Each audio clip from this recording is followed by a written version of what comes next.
खबरें झारखंड में आपका स्वागत है। मैं हूं ज्ञानेश्वर प्रसाद श्रीवास्तव और समाचारों में आगे बढ़ने से पहले ये संदेश।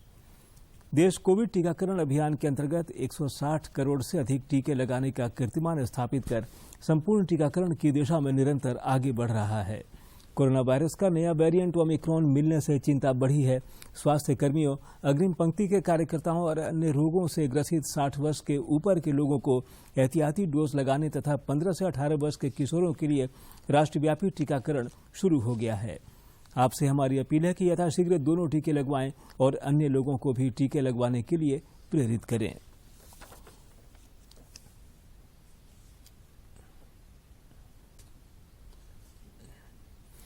और अब समाचार विस्तार से।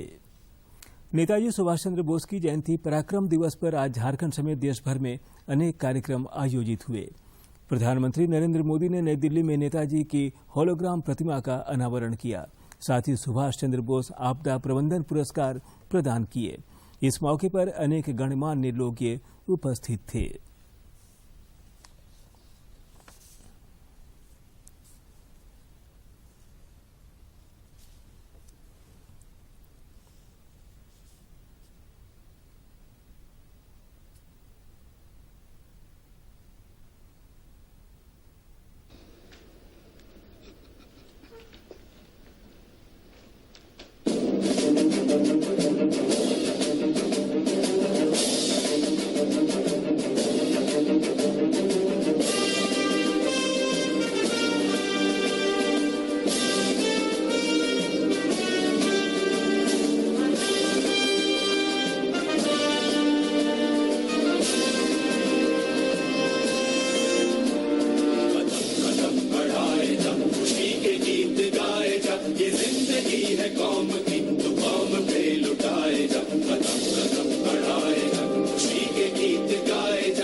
ये दिन ऐतिहासिक है।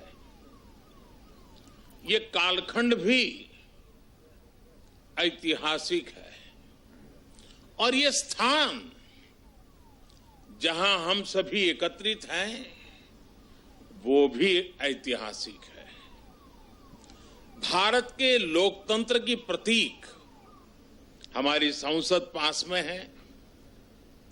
हमारी क्रियाशीलता और लोकनिष्ठा के प्रतीक अनेक भवन भी हमारे साथ पास में नजर आ रहे हैं। हमारे वीर शहीदों को समर्पित नेशनल वॉर मेमोरियल भी पास है। इन सब के आलोक में आज हम इंडिया गेट पर अमृत महोत्सव मना रहे हैं और नेताजी सुभाष चंद्र बोस को आदरपूर्वक श्रद्धांजलि दे रहे हैं। नेताजी सुभाष जिन्होंने हमें स्वाधीन और संप्रभु भारत का विश्वास दिलाया था, जिन्होंने बड़े गर्व के साथ, बड़े आत्मविश्वास के साथ, बड़े साहस के साथ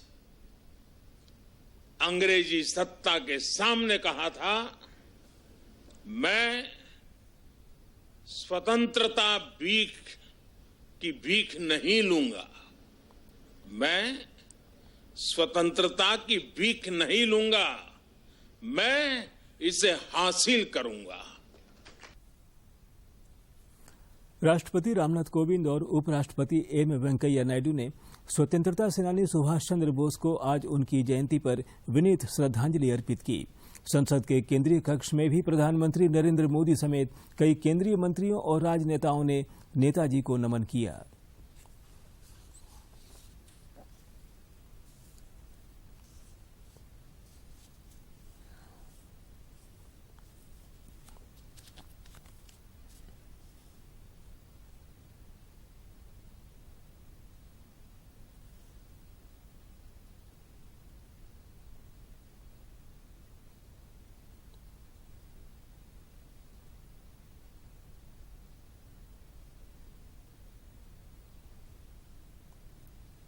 इधर झारखंड में भी नेताजी सुभाष चंद्र बोस की जयंती मनाई गई।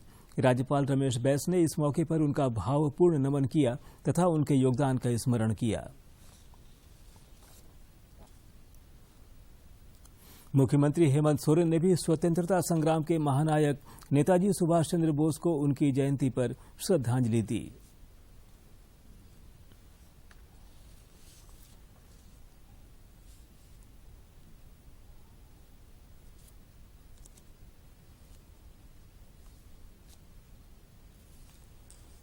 हमारे देश के एक ऐसे वीर की जयंती है जो मुझे लगता है कि देश के हर नागरिक के जुबान पर उनका नाम है। सुभाष चंद्र बोस जी का आज 125वां जयंती दिवस है और मैं समझता हूं कि सुभाष चंद्र जी एक ऐसे व्यक्ति रहे हैं और ऐसे सर्वमान्य विभूतियों में से एक रहे हैं जिनको शायद ही कोई उनके बारे में आलोचना करता हो। जनजातीय मामलों के केंद्रीय मंत्री अर्जुन मुंडा ने भी नेताजी सुभाष चंद्र बोस की 125वीं जयंती के अवसर पर आज दिल्ली स्थित अपने आवास पर उनके चित्र पर पुष्पांजलि अर्पित की। इधर भाजपा प्रदेश कार्यालय में पराक्रम दिवस के अवसर पर प्रदेश अध्यक्ष दीपक प्रकाश ने नेताजी सुभाष चंद्र बोस का नमन किया और उनके योगदान को याद किया। जमशेदपुर में भी कोरोना गाइडलाइंस के बीच नेताजी की जयंती मनाई गई। स्थानीय कदमा के उलियान स्थित नेताजी सुभाष पार्क में राज्य के मंत्री बन्ना गुप्ता ने नेताजी की प्रतिमा पर श्रद्धा सुमन अर्पित कर उन्हें नमन किया।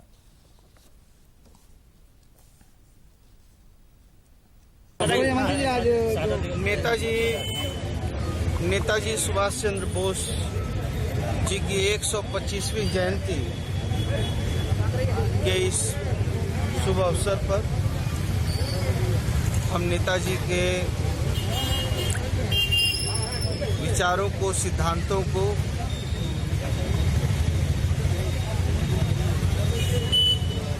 अक्षरशः उसका पालन करते हैं। वहीं साक्ची स्थित नेताजी सुभाष मैदान में स्थित नेताजी के प्रतिमा पर विभिन्न राजनीतिक एवं सामाजिक संगठनों के प्रतिनिधियों ने माल्यार्पण किया। सांसद विद्युत वरण महतो ने भी नेताजी को विनीत श्रद्धांजलि अर्पित की।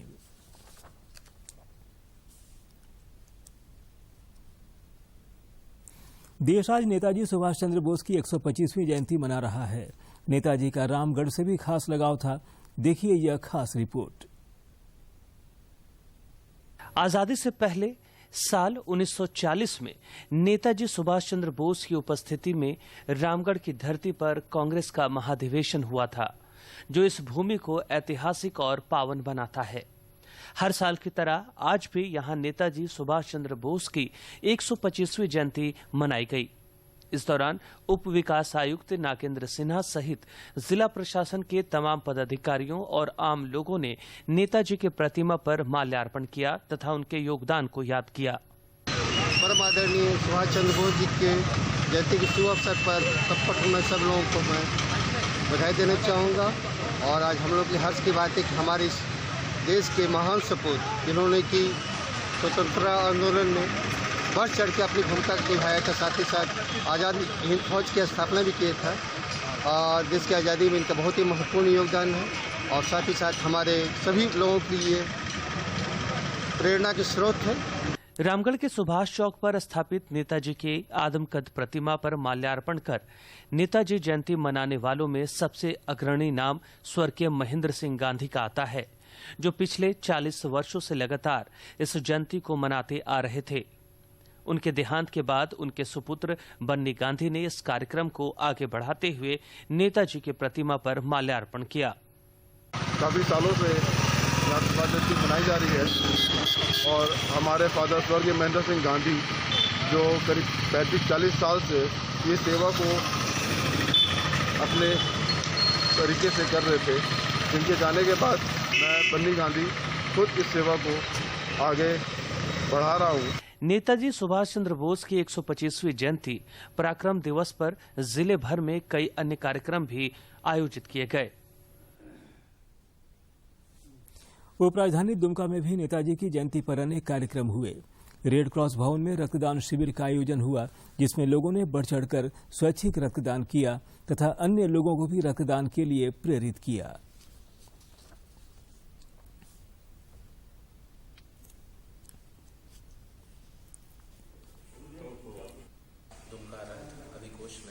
रक्तदान शिविर का आयोजन किया गया। इस शिविर का आयोजन का मकसद है कि जो यहाँ पे 3 वर्षीय बच्चे एक दुर्घटना में जो दुर्घटना हो जाती है जिसमें ब्लड की कमी से लोगों की मौत हो जाती है, उसको रोकने के लिए रक्तदान शिविर का आयोजन किया गया और लोगों को ज़्यादा से ज़्यादा रक्तदान के लिए प्रेरित किया जा रहा है। और ये मेरा 30वां बार रक्तदान मैं कर रहा हूँ। जमशेदपुर में नेताजी सुभाष चंद्र बोस की 125वीं जयंती के मौके पर सेवा ही लक्ष्य सामाजिक संगठन के द्वारा रक्तदान शिविर का आयोजन किया गया, जहां राज्य के पूर्व मंत्री सह आजसू के केंद्रीय सदस्य रामचंद्र शाहीस भी शामिल हुए।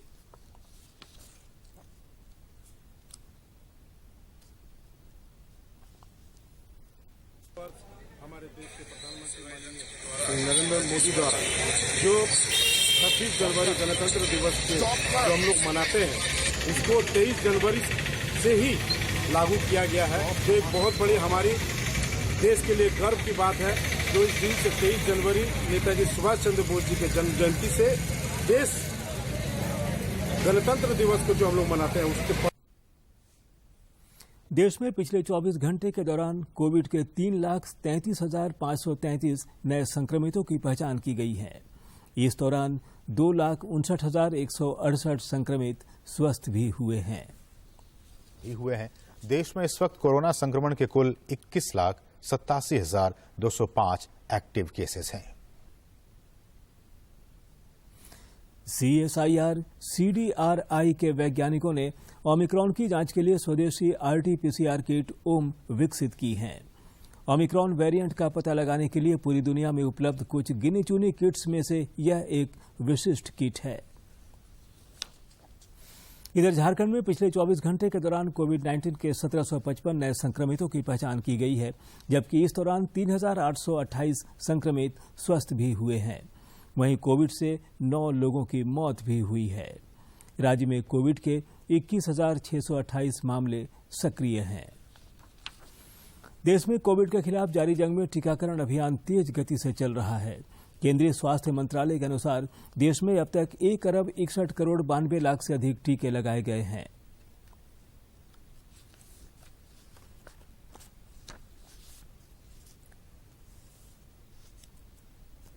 कोडरमा में टीकाकरण अभियान तेज गति से चल रहा है।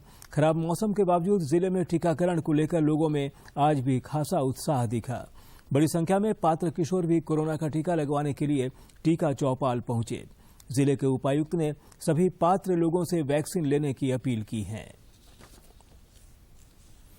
सरायकेला में छऊ नृत्य में मुख्य भूमिका निभाने वाले मुखौटे के निर्माता नृतक मुस्कुराएगा इंडिया थीम पर कोरोना काल में अपने अद्भुत नृत्य से लोगों का हौसला बढ़ा रहे हैं, साथ ही लोगों को जागरूक भी कर रहे हैं। पेश है एक रिपोर्ट। कोरोना की तीसरी लहर में जब एक बार फिर देश अपने स्वास्थ्य को लेकर चिंतित है और संक्रमितों की संख्या बढ़ रही है, ऐसे में क्षेत्रीय कलाकार भी आगे आकर लोगों को हौसला दे रहे हैं। सरायकेला के छऊ कलाकारों की यूट्यूब और अन्य प्लेटफॉर्म पर कार्यक्रम और कोरोना जागरूकता की प्रस्तुति की आजकल काफी तारीफ हो रही है। इसे हम लोग मेरे जो छात्र लोग तो एक तो मुस्कुराते रहो इंडिया, जिसको कोरोना के चलते बनाया था छऊ कलाकारों ने मिलकर बनाया मुस्कुराते रहो इंडिया। इस कोरोना के कैसे डिस्टेंस मेंटेन करो, कैसे कोरोना बढ़ाना चाहिए, उसका जो गाइडलाइंस मान कर रहना, यही सब लोग किया। हम लोग जितने कलाकार मिलकर किया था। सरायकेला छऊ के कलाकारों को देश दुनिया में काफी लोकप्रियता मिली है, लेकिन कोरोना के बाद लगातार आयोजनों में रोक के कार्यक्रम भी कम हो गए हैं। इस विषम परिस्थिति में भी ये कलाकार अपने नृत्य के माध्यम से मुस्कुराएगा इंडिया थीम के जरिए लोगों को कोरोना से बचाव का संदेश दे रहे हैं। अपने परिचय दिया। साथ ही साथ हम लोगों ने दिखाया कि भारत माता आज भी हम उसी मिट्टी से बने, उसी जगह से बने, हम लोग हमेशा सुंदरता चाहते हैं। और एक आपने वो गाना भी बहुत अच्छा सा उसमें हमने ऐड किया है, फिर से मुस्कुराएगा इंडिया। तो अगर मैं तमाम उन लोगों से अभी भी रिक्वेस्ट करता हूँ, अभी भी हम इससे जूझ रहे हैं, लेकिन अगर हम इसे अभी भी उस प्रोग्राम को फॉलो करते हैं, उस रूल रेगुलेशन को फॉलो करेंगे, तो नेचुरली हम लोग फिर से मुस्कुराएगा इंडिया। कोरोना की इस जंग में वैसे तो सभी अपनी तरह से योगदान दे रहे हैं, लेकिन छऊ के कलाकारों की यह प्रस्तुति वो कोशिश है जो आपको इस कोरोना काल में भी मुस्कुराने की वजह देगी। सरायकेला खरसावां से दूरदर्शन के लिए अनूप मिश्रा की रिपोर्ट। राजधानी रांची समेत राज्य के सभी इलाकों में आज सवेरे से ही बरसात का आलम रहा और हल्के से मध्यम दर्जे की बारिश होती रही। सबसे अधिक बारिश देखने को मिली है 22 मिलीमीटर सदगांव कोडरमा में देखने को मिली है। और बात करें तो अधिकतम तापमान की, तो सबसे ज्यादा जो तापमान है राज्यभर में, जो मैक्सिमम टेम्परेचर है वो 27.8 डिग्री सेल्सियस चाईबासा में देखने को मिली है। और न्यूनतम तापमान की बात करें तो 13.6 डिग्री सेल्सियस डाल्टनगंज में न्यूनतम तापमान सबसे कम राज्यभर में देखने को मिला है। और बात करते हैं सिनॉप्टिक फीचर की, तो एक नॉर्थ साउथ ट्रफ है जो बिहार से झारखंड से गुजरता हुआ नॉर्थ उड़ीसा तक एक्सटेंड कर रहा है 2.1 किलोमीटर एवं मीन सी लेवल। और एक और ईस्ट वेस्ट ट्रफ है जो साइक्लोनिक सर्कुलेशन हरियाणा के आसपास में बना हुआ है, वहां से लेकर वो साउथ यूपी को क्रॉस करता हुआ नॉर्थ छत्तीसगढ़ तक है। तो ये दोनों सिस्टम का झारखंड में ऐसा देखने को मिल रहा है। भारत निर्वाचन आयोग द्वारा आगामी 25 जनवरी को 11वां राष्ट्रीय मतदाता दिवस मनाया जाएगा। इस दौरान अनेक कार्यक्रम होंगे। देश के मतदाताओं को समर्पित इस दिवस का उपयोग मतदाताओं के बीच जागरूकता फैलाने और निर्वाचकीय प्रक्रिया में संसूचित भागीदारी को बढ़ावा देने के लिए किया जाता है।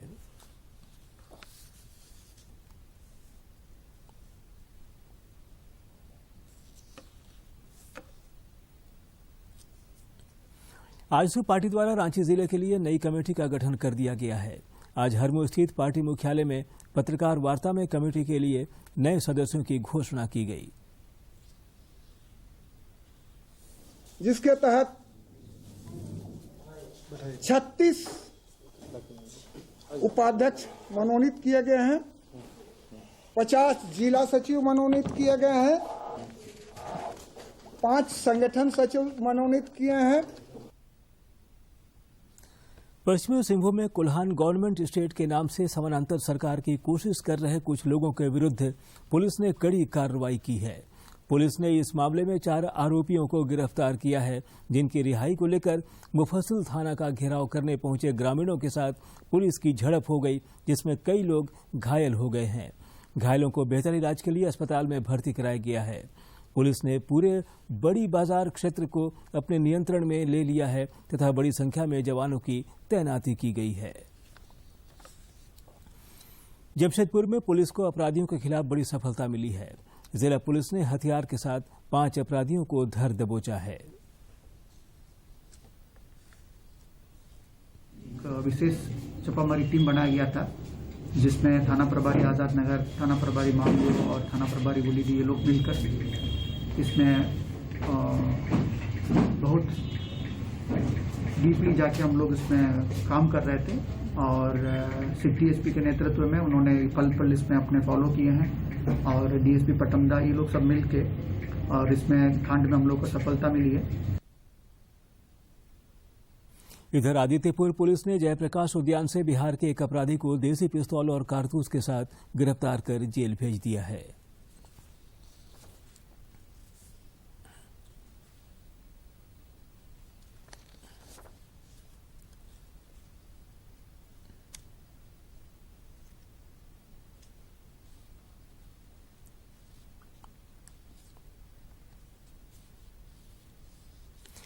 पीवी सिंधु ने सैयद मोदी बैडमिंटन टूर्नामेंट का खिताब जीत लिया है।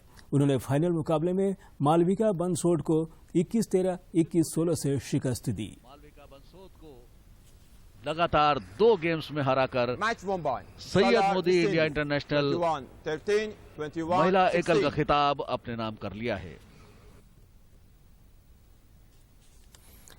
रांची में झारखंड कराटे एसोसिएशन और इंटरनेशनल मार्शल आर्ट अकादमी ईमा के संयुक्त तत्वावधान में प्रतिभा सम्मान समारोह आयोजित हुआ, जिसमें कोलकाता में संपन्न अंतर्राष्ट्रीय कराटे प्रतियोगिता के पदक विजेता खिलाड़ियों को सम्मानित किया गया।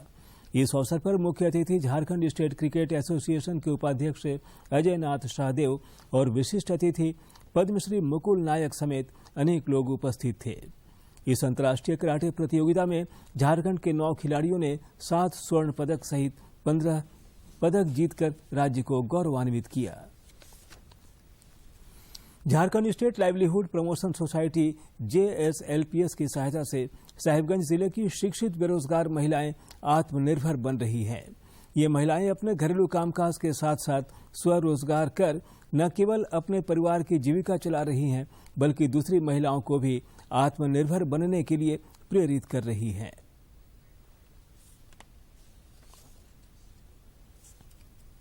साहिबगंज जिले के पतना प्रखंड की मजहर झुट्ठी गांव की शमा प्रवीण कोर्स करने के लिए बावजूद पैसों के अभाव में ब्यूटी पार्लर नहीं खोल पा रही थीं।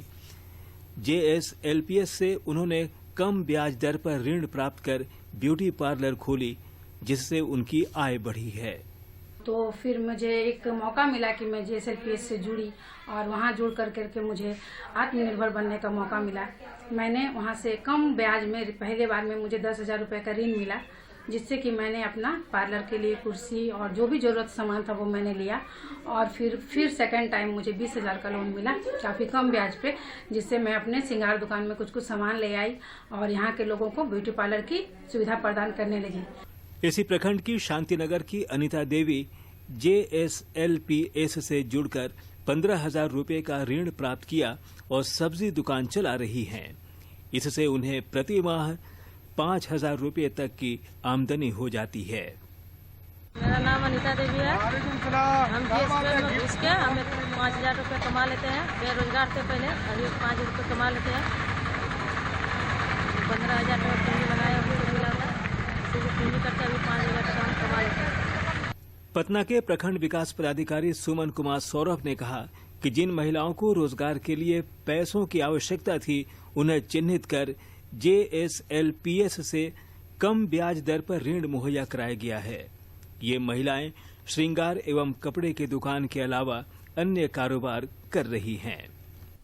JSLPS के स्वयं सहायता समूह के माध्यम से जो वैसी महिलाएं जिनको की जीविकोपार्जन के लिए कठिनाइयां थी, तो हमारे प्रखंड में JSLPS के माध्यम से वैसे महिलाओं का चयन किया गया, उनको चिन्हित किया गया और उनको स्वरोजगार से जोड़ने के लिए जो ऋण की आवश्यकता है वो उपलब्ध कराते हुए उनको रोजगार से जोड़ा गया। जैसा कि आपको पता ही है कि कई सारी महिलाएं हैं जिन्होंने सब्जी का वेंडिंग जो है उन्होंने आउटलेट खोला है, दुकान, कपड़े की दुकान, और जो लेडीज हैं कुछ ने श्रृंगार के सामान बेचने जैसे अन्य कामों को भी। पटना चौक की वैशाली भारती, मजहर झुट्ठी की प्रतिदास देवी एवं सुमित्रा देवी सहित प्रखंड की अन्य गांवों की महिलाएं भी JSLPS से जुड़कर स्वरोजगार कर रही हैं। साहिबगंज से संजय गुप्ता की रिपोर्ट। प्रधानमंत्री नरेंद्र मोदी के आकाशवाणी पर मन की बात कार्यक्रम में आंशिक फेरबदल किया गया है। 30 जनवरी को यह इस बार 11 बजे के बजाय 11:30 बजे से सुना और देखा जा सकेगा। प्रधानमंत्री कार्यालय ने इस आशय की जानकारी साझा करते हुए बताया है कि प्रधानमंत्री मन की बात कार्यक्रम से पहले राष्ट्रपिता महात्मा गांधी की पुण्यतिथि पर उन्हें नमन करेंगे, जिसके बाद मन की बात कार्यक्रम को संबोधित करेंगे। आम लोग 28 जनवरी तक इस कार्यक्रम से जुड़े सुझाव रिकॉर्ड करा सकते हैं। उपराजधानी दुमका में गणतंत्र दिवस समारोह की तैयारियों को अंतिम रूप दिया जा रहा है। उपराजधानी में मुख्य समारोह स्थानीय पुलिस लाइन मैदान में होगा, जहां मुख्यमंत्री हेमंत सोरेन आगामी 26 जनवरी को राष्ट्रीय ध्वज फहराएंगे। पुलिस अधीक्षक अंबर लकड़ा ने बताया कि अभ्यास से लेकर मुख्य समारोह तक के लिए कोरोना गाइडलाइंस जारी किया जा चुका है और उसी के अनुरूप सभी कार्यक्रम होंगे।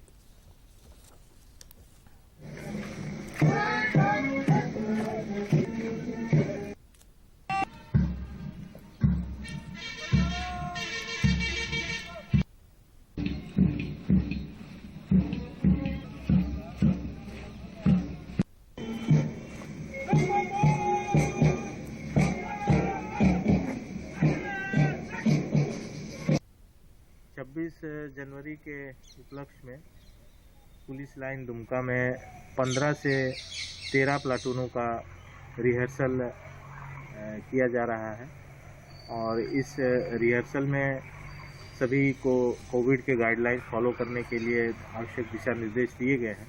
24 तारीख को ये फाइनल रिहर्सल होगा, उसके बाद 26 तारीख को मुख्य कार्यक्रम होगा जिसमें आदरणीय सीएम साहब शिरकत करेंगे और साथ साथ सभी को कोविड गाइडलाइंस के तहत और सीमित मात्रा में यहाँ इनविटेशन भी दिए गए हैं और इसके तहत सभी को आवश्यक दिशा निर्देश दिया गया है। साथ साथ ये देखा जाए कि यहाँ कोविड के मद्देनज़र हम अपील करते हैं कि लोग जो कोविड के जो भी दिशा निर्देश है उसको फॉलो करें, मास्क तो जरूर पहनें और इस कार्यक्रम में भी। दूरदर्शन झारखंड पर पल पल की खबरों से जुड़े रहने के लिए आप हमारे social media platform Twitter, Facebook और यूट्यूब से जुड़ सकते हैं, क्योंकि खबरों से जितना बाखबर रहना जरूरी है उससे ज्यादा जरूरी है सटीक, संतुलित और निष्पक्ष समाचार। हमारा ट्विटर हैंडल और फेसबुक पेज है डीडी न्यूज झारखंड। आप हमें YouTube channel Jharkhand DD news पर भी देख और सुन सकते हैं।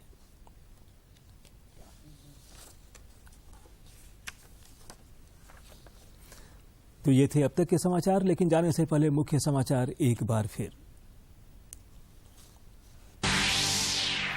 पराक्रम दिवस पर प्रधानमंत्री नरेंद्र मोदी ने नई दिल्ली में नेताजी की होलोग्राम प्रतिमा का किया अनावरण। सुभाष चंद्र बोस आपदा प्रबंधन पुरस्कार किए प्रदान।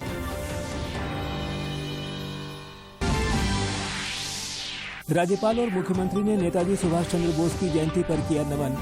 विभिन्न जिलों में पदयात्रा और रक्तदान शिविर का आयोजन।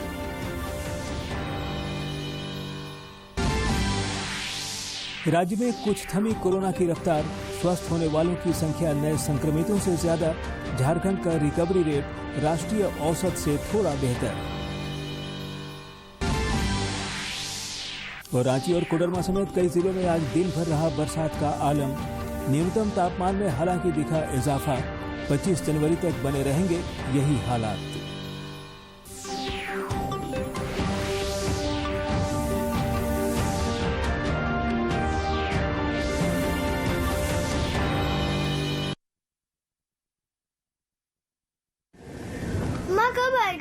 अभी आएगा। अरे बोलो ना माँ, कब आएगा? बोला ना, अभी आ जाएगा। ये ले, आ गया कुआं। अरे कुआं नहीं माँ, हमारे घर नल से जल कब आएगा? नल से जल? अरे गुड्डी, बहुत जल्दी आएगा पानी। जल जीवन मिशन आ चुका है। हम 1 कदम उठाएंगे तो सरकार 10 कदम उठाएगी। सच? तुम्हारे मुंह में घी शक्कर। घी शक्कर नहीं माँ, स्वच्छ जल।